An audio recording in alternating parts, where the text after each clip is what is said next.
Դին փորձում ես խափես եւ իշխանության համար կռվես, ընդ որում, ասեմ ձեզ։ Մեզ շատ վատ օրեր է սպասում։ Հենց այնպես չի, որ 8 տարի հետո հարճ Աննան դուրս է գալիս կառավարական համառունությունից։ Նա իր վրայից եւ իր երեխաների վրայից փորձում է մաքրել 13,000 հայ երիտասարդների սպանությունը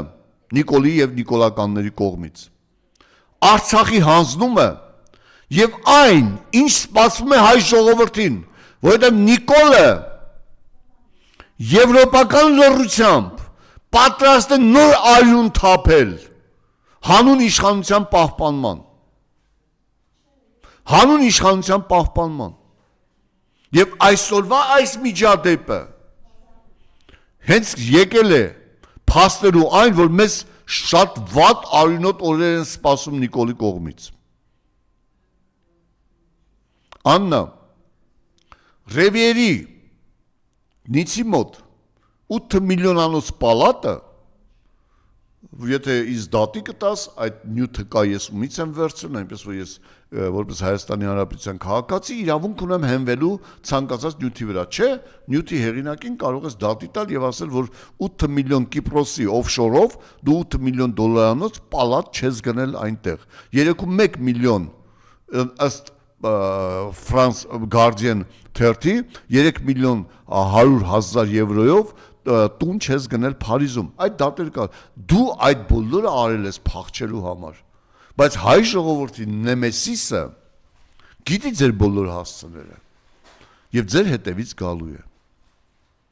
Ես ուզում եմ մի կադր դնեք թոշակների վերաբերյալ,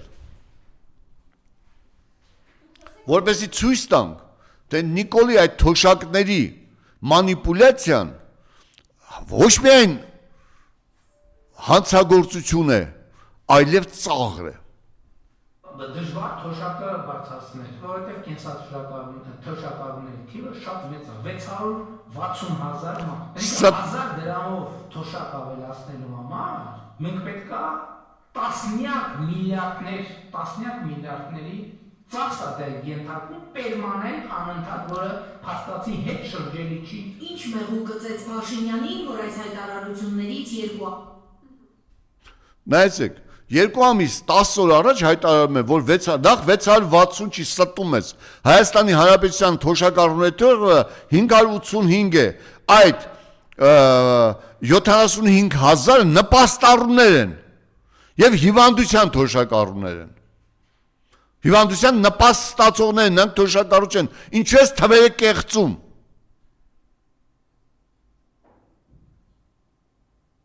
Դուք հասկանում եք ինչ է անում։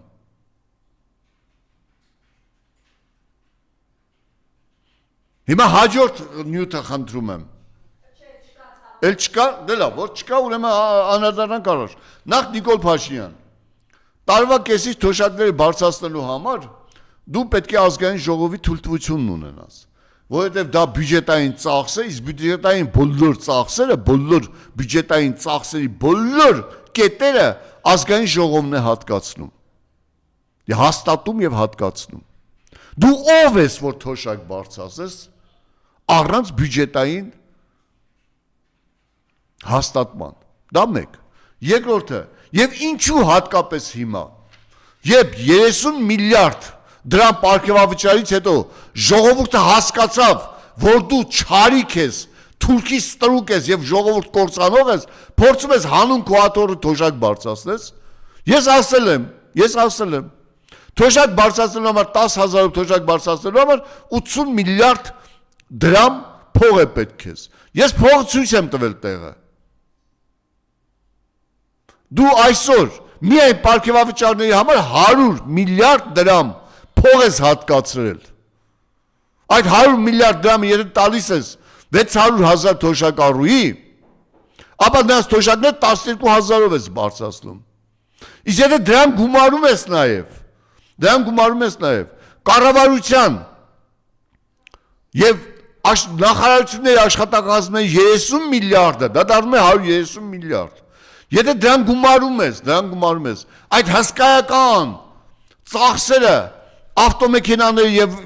մնացածի վրա եւս 20 միլիարդ, 150 միլիարդ։ Եթե դրան գումարում ենք նաեւ գործուղումներին հսկայական ծախսերը, որ այսօր Հայաստանի Հանրապետության իշխանությունները ծախսում են առանց միայն ինչ-որ մեկի հետ նկարվելու համար, առանց Հայաստանի Հանրապետության որևէ օգուտ բերելու համար, ապա դա կազմում է մոտավորապես 200 միլիարդ դրամ։ Այսինքն դու Հայաստանի Հանրապետության թոշակները, ես ասեմ ձեզ, որ Հայաստանի Հանրապետության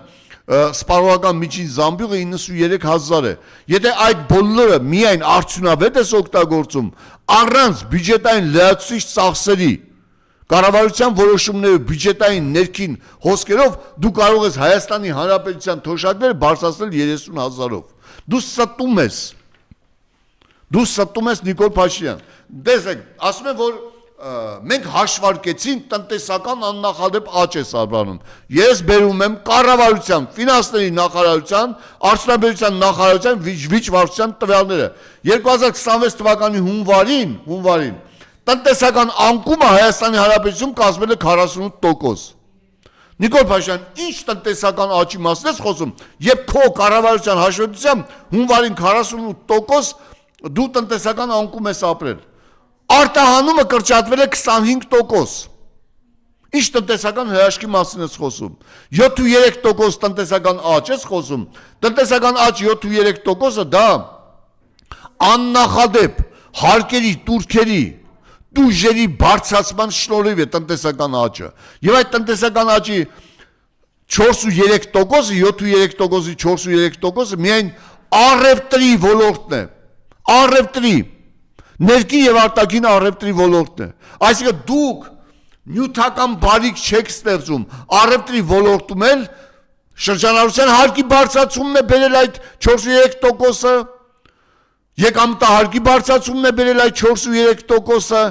եւ ինֆլյացիան է բերել 4.3%-ը։ Դուք ոչինչ չեք ստեղծել։ Պարզապես ժողովրդի վրա ավելորդ հարկեր տուրքեր դնելով տնտեսական աճ եք ցույց տալիս։ 1.5%-ը շինարարությունն է, որի արդյունքը եթե ցեմենտը եղել է 1000 դրամ, հիմա ցեմենտը 2000 դրամ է, եթե քարը եղել է 1000 դրամ, 1500 դրամ է, այսինքն նորից գնաճի միջոցով 1.5% աճ եք ցույց տվել։ Եվ 1.4% մյուս ճյուղերը։ Ես ասեմ միայն, արդյունաբերության նվազումը 0.6% է։ Գյուղատնտեսությունը 0.4% է նվազում։ Միայն 25 թվականին, 24 թվականի համեմատ։ Ինչ տնտեսական աճի մասին եք խոսում։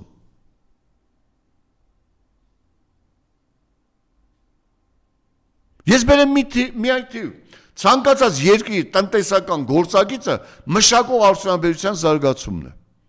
2019 թվականին մշակող արդյունաբերությունը հնայի 30%-ն է կազմել։ Համախառն ներքին արդյունքի 30%-ն է կազմել։ Իսկ 2025 թվականին ընդամենը 11%։ Այսինքն մենք 19%-ով մեր արդյունաբերության անկում ենք ունեցել մենակ վերամշակող արդյունաբերության մեջ։ Ինչ տնտեսական հաջողությունների մասին ես խոսում։ Այսինքն թոշակների բարձրացումը, որը ինքը դրական բան է, չի բխում Նիկոլ Փաշինյան քո հայտարարությունից, այլ բխում է ընտրությունների թելադրանքից։ Ընտրությունների թելադրանքից դու ուզում ես 10,000 դրամով ընտրակաշարք բաժանել, որը ինքը արդեն իսկ հանցագործություն է,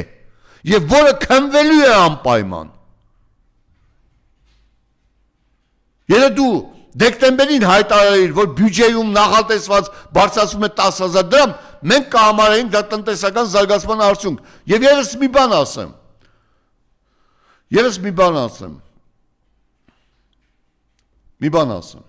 Պետական բյուջեի դեֆիցիտը համաձայն ազգային ժողովում հաստատված պետական բյուջեի մասին օրենքով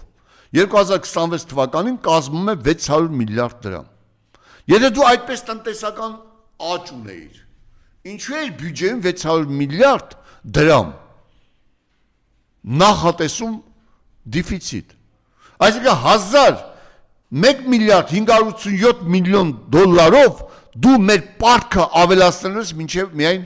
այս դեֆիցիտը փակելու համար։ Եվ եթե դրան գումարում ենք նաև $200 միլիոն, որ այդ 80 միլիարդ